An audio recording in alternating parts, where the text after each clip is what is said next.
Welcome to the Chain Reaction Podcast, brought to you by the Department of Supply Chain Management at Arizona State University's W.P. Carey School of Business. With a rotating cast of faculty, alumni, industry experts, and guest contributors, this podcast aims to help listeners understand the people and processes that produce and distribute products around the world.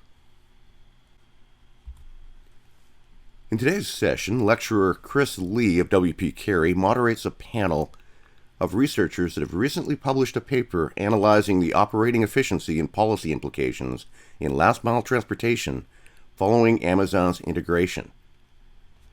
Joining us today is Professor Elliot Rabinovich from W.P. Carey, Professor Harish Gouda from W.P. Carey,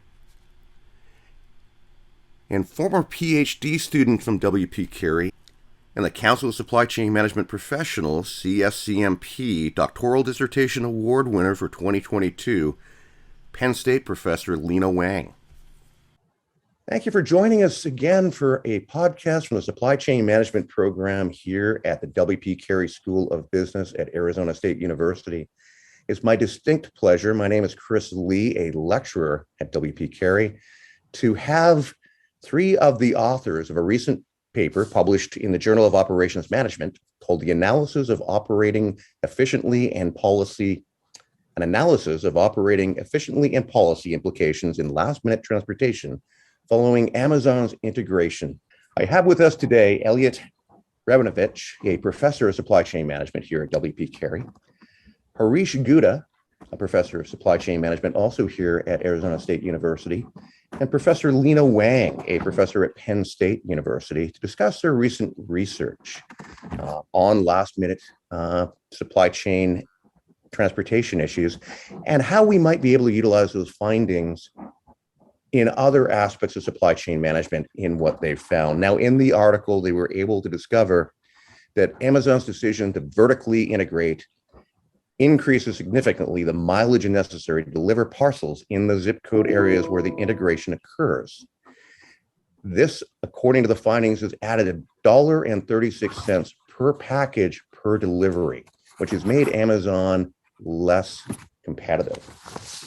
We have a series of questions we're going to ask our authors today, and I'm going to start, if I could, with you, Elliot, and ask, how does Amazon's decision to integrate their retail platform with fulfillment affect the last-minute industry or last-mile industry?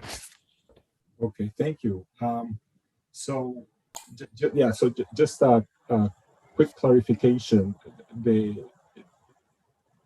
Amazon, by vertically integrating to the last mile and performing their own deliveries, are able to increase their own efficiency.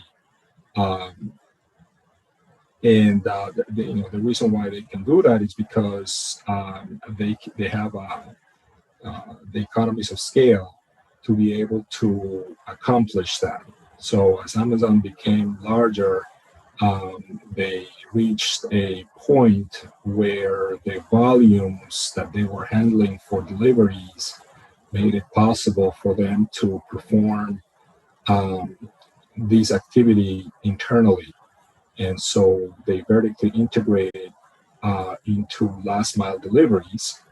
And so the whole integration of Amazon and its retail platform allows them to leverage these economies of scale to achieve savings that they wouldn't be able to obtain had they continued depending on third-party service providers. Naturally, the integration by Amazon to the last mile will affect the profitability of these last mile delivery service providers, because they are losing a major customer in their deliveries.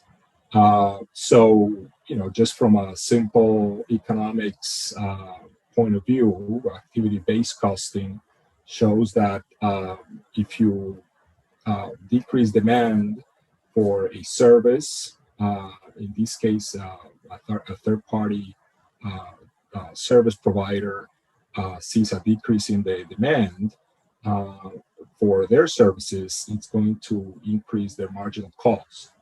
So as a result, they're going to have an increase in the cost of delivery that's now going to be apportioned among fewer parcels, leading to higher per unit fulfillment costs. And so, these costs are going to be exacerbated when you are considering markets that are harder to serve because either they're more remote or require higher service levels, like faster deliveries. And so, these are some of the insights that the paper offers to underline some of these effects that the integration by Amazon has on its now competitors, the third-party delivery services providers. And we focused particularly on one of them to understand these effects. So it's not an industry-wide analysis. Right. We do is based on one firm. Okay, perfect. Thank you, Elliot. Lena, is there something you'd like to add to that or another aspect of that comes to mind for you? So I think like Professor Rabinovich mentioned about that, we're looking into how this effect or the negative impact on the operating cost of this one firm. We're looking to because of the Amazon's vertical integrating its retail platform and its last mile operations. And so we're able to observe in the data is that we saw the negative impact is negatively moderated by the service level of the routes. So if we say there's a higher faster deliveries being offered in the route, and the negative impact is further exacerbated, and also for the remoteness of the route. And what we're not able to observe from the data, but we're able to provide some implication is that although this is one firm, it also serves 200 other retailers. So because of Amazon's vertical integration and its decision to withdraw from the platform, we will be able to offer implications on how would this affect the pricing strategy for the other retailers. That also, sorry, what happened to my lines? That use this platform also for their last mile deliveries. Perfect. All right, thank you. And Harish, anything else you'd like to add to that in examining how Amazon having this multifaceted idea of having other companies, they also do transportation for that last mile delivery? I think Professor Rabinovich and Lena Wong have perfectly summarized everything that we did. So the broad implications on other, so this platform also, or this last mile delivery firm also serves 200 other retailers. So this increase in costs need to then be compensated by these other retailers. So there is an issue of Amazon's vertical integration creating an externality on the pricing strategy that this firm could impose on the other retailers. So their fulfillment costs could increase, and that could affect their pricing strategies too. So that is a concern for potentially policymakers who monitor competition levels in the economy. Okay, perfect. Thank you. Harish, I'm going to stay with you if I can and ask, what are the broader implications of this shift on each player in the ecosystem and for regulatory agencies in particular, such as the FTC, to increase competition and promote an equitable solution to this? Right. So I think just going off the same point to the previous question. So the implications for last mile delivery firms is rather immediate, right? The fact that Amazon is taking away a significant chunk of demand that would have been served by this last mile delivery firm. Now that they are doing it in-house, there's a significant negative demand shock on this firm, right? But the firm has to still serve all the other retailers. So there is an increase in costs, and these costs now get apportioned to all the other retailers that are still there on this platform. And so now this platform has two strategies. It could either convince Amazon to stay, or no, it does not. For them to convince Amazon to stay, they've got to give them a discount. So they've got to give them some incentive to continue to partner with this last mile delivery firm, right? And what that would mean is that if for them to convince Amazon to continue to stay on this last mile delivery firm, they've got to increase the corresponding prices that they quote to the other retailers. And so, in a sense, this is basically what I think of as cross subsidizing Amazon's delivery by the other retailers. Okay, perfect. Elliot, if I could jump to you on that question, is there some additional ideas that you can add to that to help those that are maybe less familiar with this idea understand how it might affect them in their business? So, there is a controversy. Obviously, the last mile delivery firms who have been performing this particular service for Amazon and other retailers will see their businesses challenged in this segment. They, in some cases, because Amazon is a big customer for them, the withdrawal of Amazon to perform their own delivery operations will represent a huge loss for them.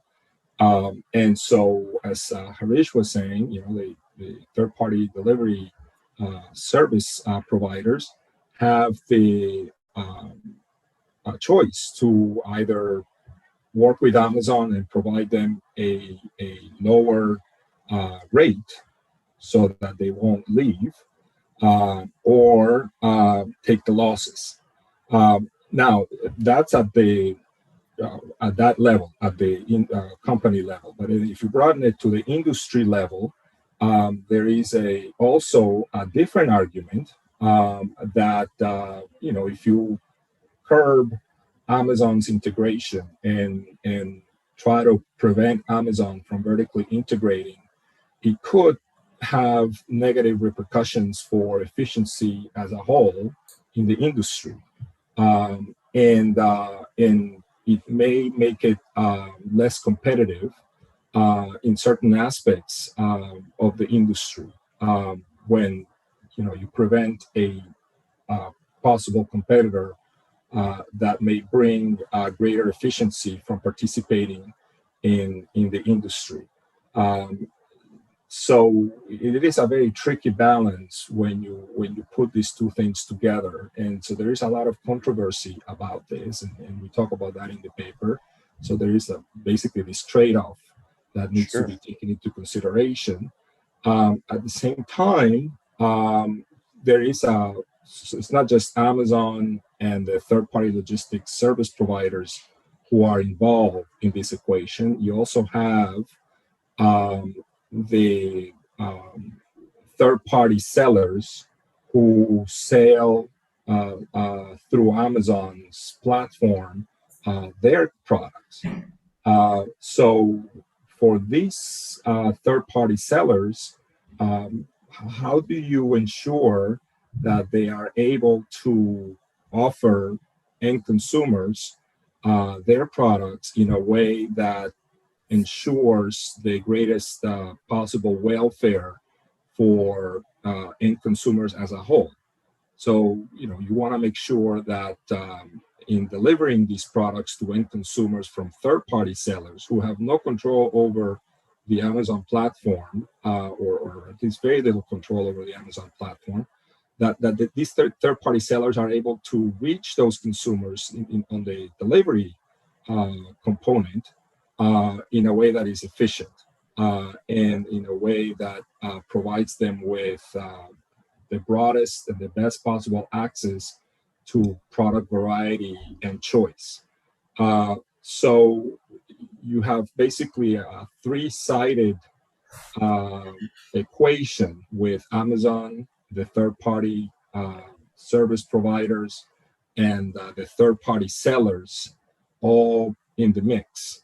And so, the whole point of the paper was to illustrate some of these important conditions and not undermine the efficiency of the industry as a whole and the welfare of end consumers as a fourth participating party in this industry.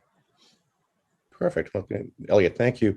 Lena, staying on that idea, especially as the transportation industry as a whole and the idea of last mile transportation, I'd like to ask you, what are the externalities that Amazon's decision to integrate its retail platform and last mile delivery operations have on the last mile transportation industry as a whole?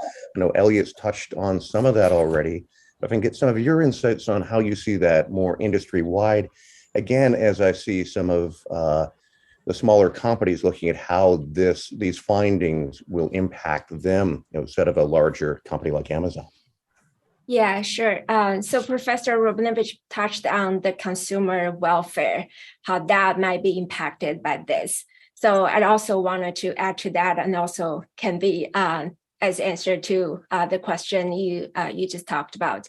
And also it's related to our findings. In our paper, we offered implications that we do see for the routes that have higher percentage in the faster deliveries, that are those the routes that are mostly affected by this integration.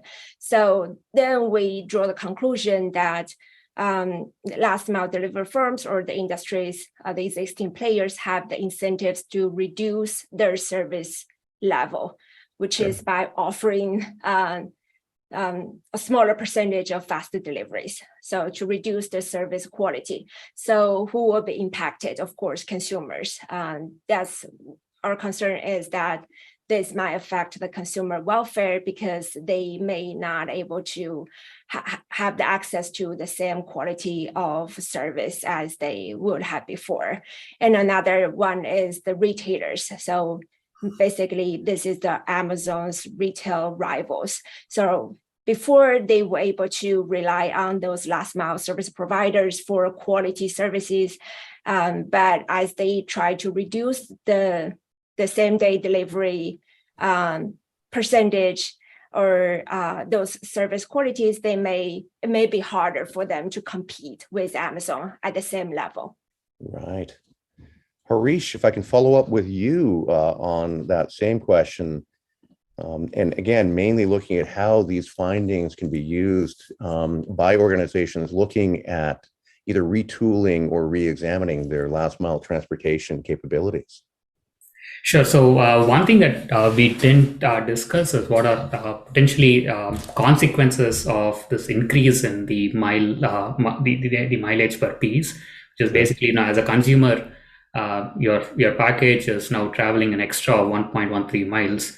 So there are potentially environmental consequences in the sense that the corresponding amount of carbon emissions tied to an increase in the mileage. So objectively, this increase corresponds to an increase in emissions.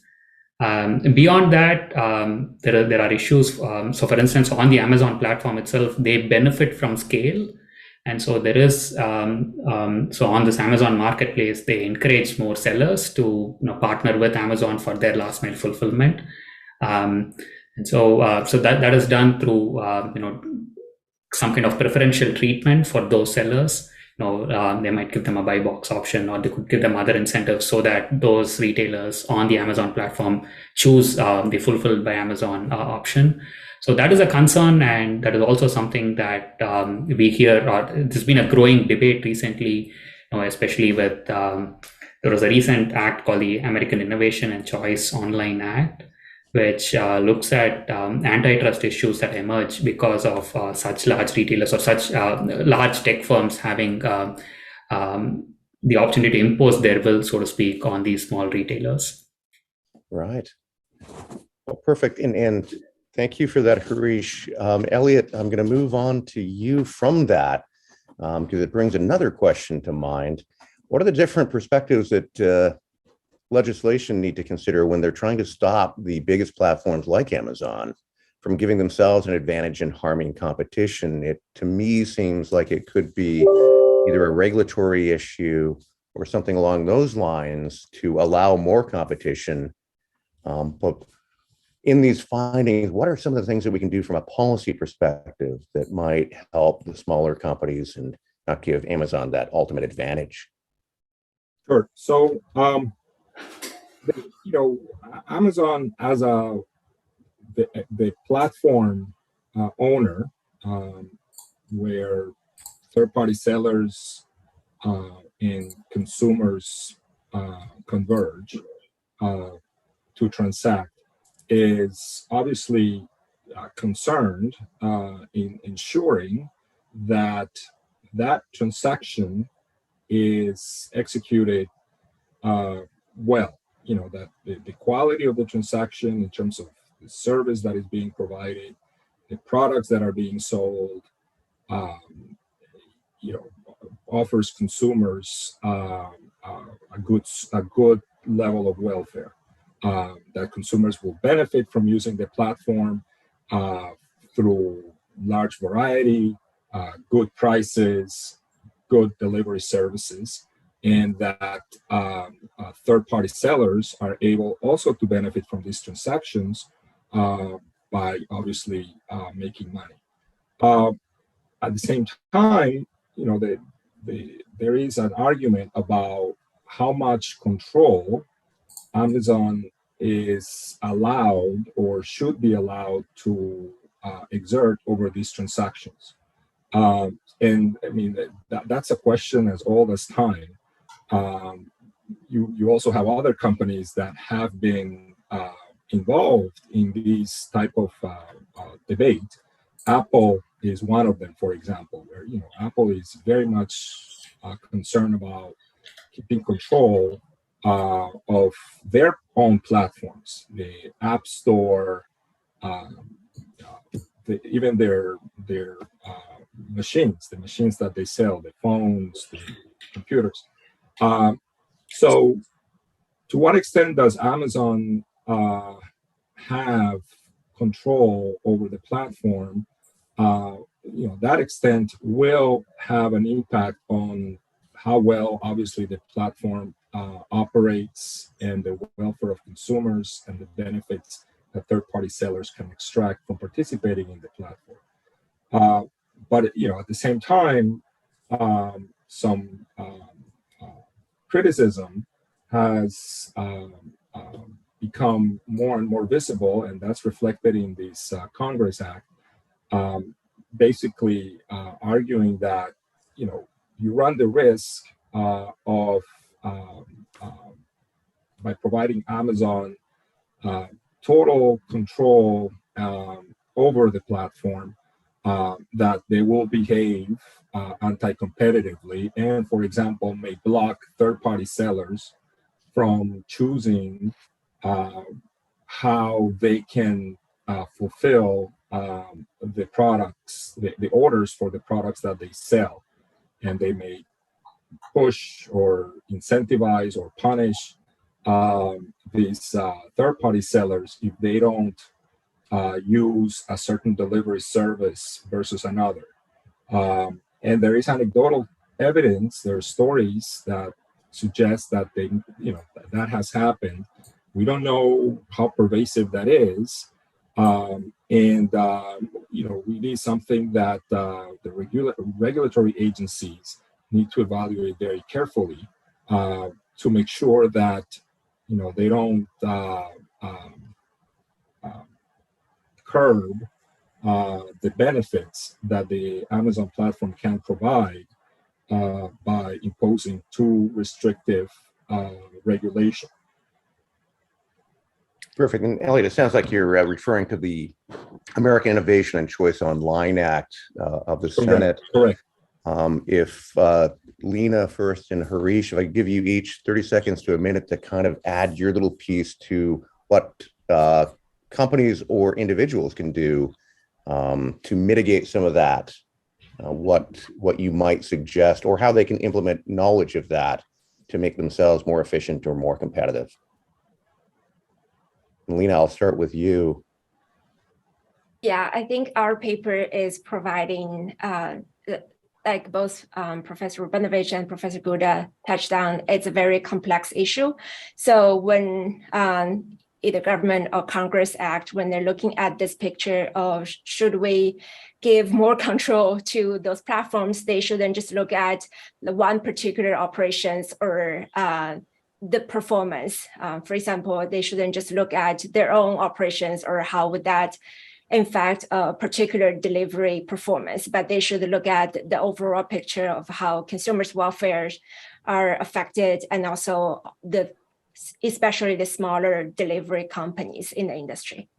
Sure. Thank you for that, Lena. Harish, again, on the small company aspect, ideas. I think I'll briefly discuss the regulation issue. I think regulation is a double-edged sword. So Sure. it's got to be careful about. So there are efficiency gains through such vertical integration, but it's also so there are efficiency gains, and but it could also intensify price competition across retailers. So net, I don't know we don't know what the eventual outcome is. So it remains to be seen what the eventual outcome is. Perfect. Thank you very much. Well, I want to thank each of you today, Elliot, Lena, and Harish, for joining us. And thank you for those of you tuning in to our podcast. We will have a link so that you can pull up this journal article and look into the findings. I know it will be useful to those of you looking at different ways of becoming more efficient and learning more about how some of the findings might have a direct or indirect impact on your business. So thank you from us here at the W.P. Carey School of Business in the Supply Chain Management Program. And we will see you at our next podcast. Thank you. Thank you for joining the Chain Reaction Podcast, brought to you by the Department of Supply Chain Management at Arizona State University's W.P. Carey School of Business. Please reach out to us at wpcarey.scm@asu.edu with SCM news and concepts you would like us to discuss in a future installment of the Chain Reaction Podcast. Remember to also check out our website at wpcarey.asu.edu/supply TAC chain, TAC management, TAC degrees. Thank you for joining us, and we hope to see you again for our next Chain Reaction Podcast installment.